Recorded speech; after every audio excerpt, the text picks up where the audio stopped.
Господи, Исусе Христе, Сине Божи, помилуй меня грешного. Отца и Сина и Светиот Дух. Амин. Возлюбени во Христа Бога, браќа и сестри, најпрво бих сакал да ве подсетам дека во следната недела ќе служиме сеночно бдение. Во тој ден е прочка, ден кога едни со други треба да си простиме и така измирен едни со други да влезиме во светите предели од радоста на великиот пасхален пост. Ние традиционално во тој ден служиме сеночно бдение со почеток во саботата во 23 часот ноќта. И службата ќе трае до утредента некаде во зори. Причината ја кажавме, добро е да се собериме сите под сводовите на овој свет манастир, богородичен и искрено едни со други да си простиме секакво согрешение, волно и неволно, со знаење и со незнаење, свесно и несвесно направено, на планот на помислите, мислите, зборовите и делата, со очи и со уши и најчесто со јазик. Денеска пак, браќи и сестри,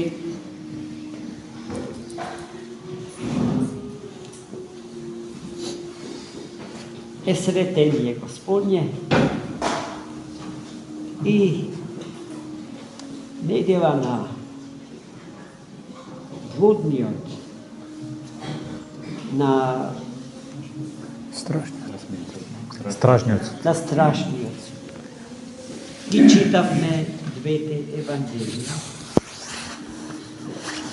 и во нив е содржана причината за денешното слава. Браќи и сестри, значи најпрво го читавме Евангелието во кое што со употреба на јазикот на приказната Христос не соочува со тоа како ќе изгледа денот на великиот, но страшен суд, за кого што рековме дека страшен не е, затоа што е страшен судија. Како може да биде страшен оној кој што е љубов? Туку е страшен затоа што се страшни нашите недела, нашите падови, нашите согрешени. А во тој ден Христос не ќе може на едни да им прогледа низ прсти, а за други да биде строг, туку ќе биде божествено праведен и строг, непоткупливо праведен. И затоа рековме во една беседа дека не е добро да си дозволиме живот како што сакаме според нашите страсти и кефови, а потоа да се надеваме дека Господ е добар и милостив и сето тоа тој ќе ни го прости. Така нема да е, да знаете. Нема да е.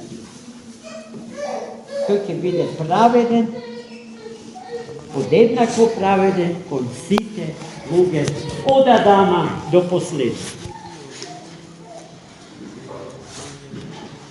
Како ќе наликува страшен суд, видовме од приказката што Христос им ја раскажа на своите апостоли.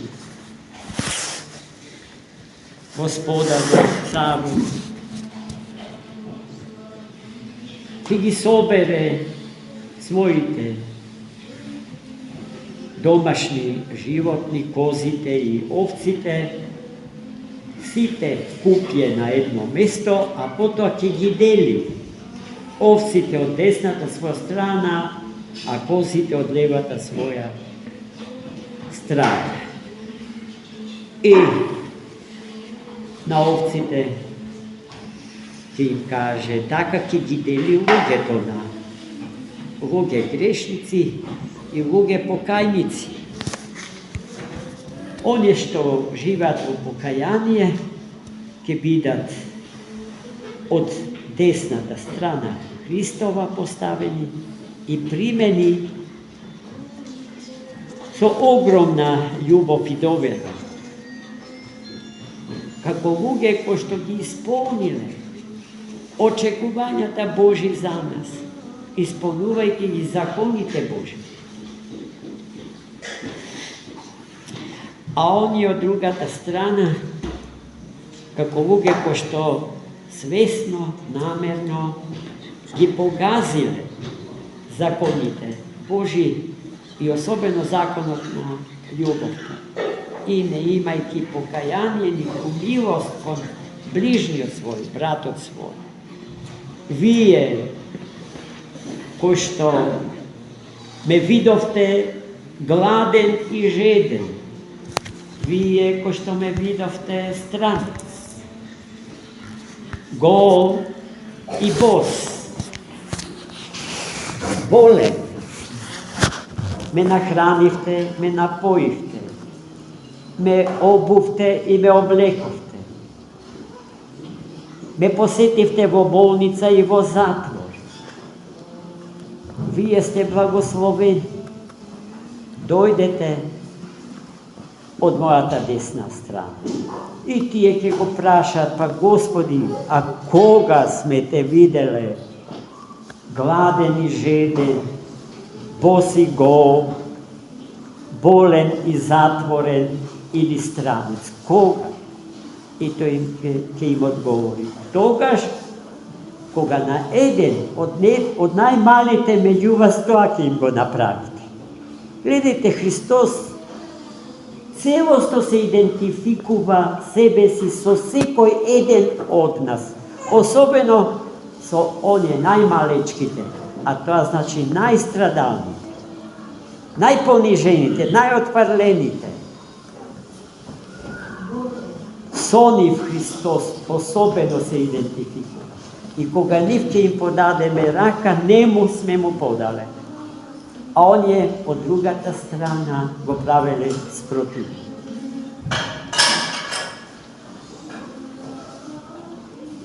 Тоа во врска со страшниот суд.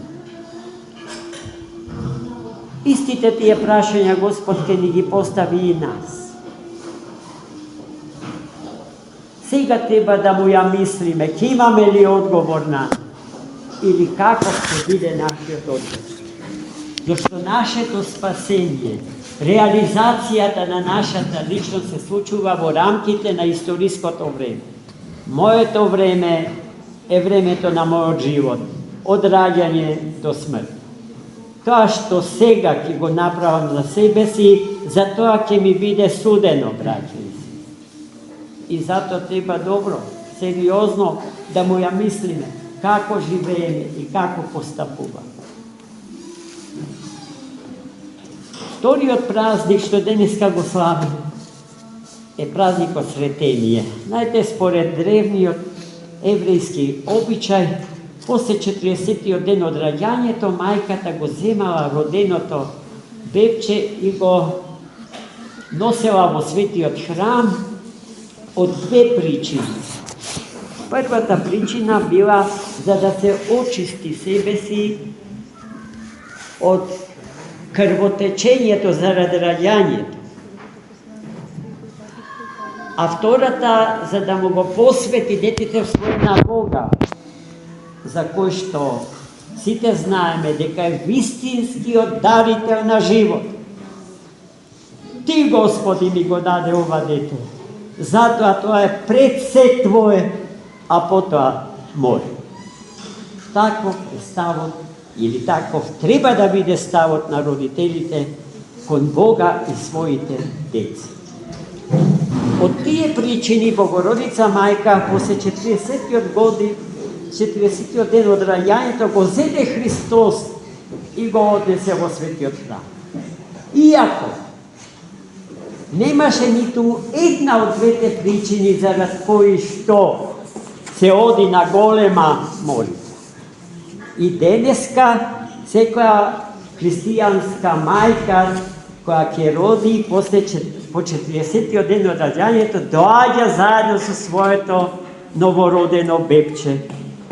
А причините се ги кажа. Циклусот на крвотечење зарад раѓањето и потребата новороденото да му го посветиме на Бога. Богородица Мајка надприродно роди. Таа беше слободна од тој циклус на крвотечење.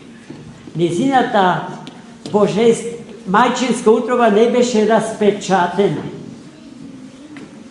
Христос од утробата незина се роди онака како што Христос потоа ќе воскресне од гробот без да ја распечати гробната плоча. А Христос е син на живиот Бог. Дали ме разбирате? Ниту една од двете причини зарад кои што нашите мајки доаѓаат не постоеше за Богородица со Христос да дојде во храм. А тогаш зошто дојде? За да го исполни закон. Бидејќи Христос рече: не дојдов да го укинам законот, туку да го исполнам. И потоа да се издигне над закон. Што е тоа што и нас не издига над законот, браќи и сестри? Љубов. Оној кој што се врзува за законот и станува зависник од него, тој ја губи љубов. Но законот кој што приведува кон љубовта има смисла. Треба да се почитува и да се исполнува до крај. До љубовта и не може да се стигне без законот, браќи и сестри. А и кога ќе се остане само со законот без љубовта, ја губиме душа. Готово. Тука нема говор. И така, еве, браќи и сестри, да не ве задржувам премногу, имав намера во кратко двата големи празници и причини за нашето денешно доаѓање во манастир да ви ги објаснам накратко. Не знам дали успевам, као мене се потешко ми поаѓа од рака, а се надевам дека Господ ме научи не зарад мене, туку зарад вас сите овде собрани. За многу години.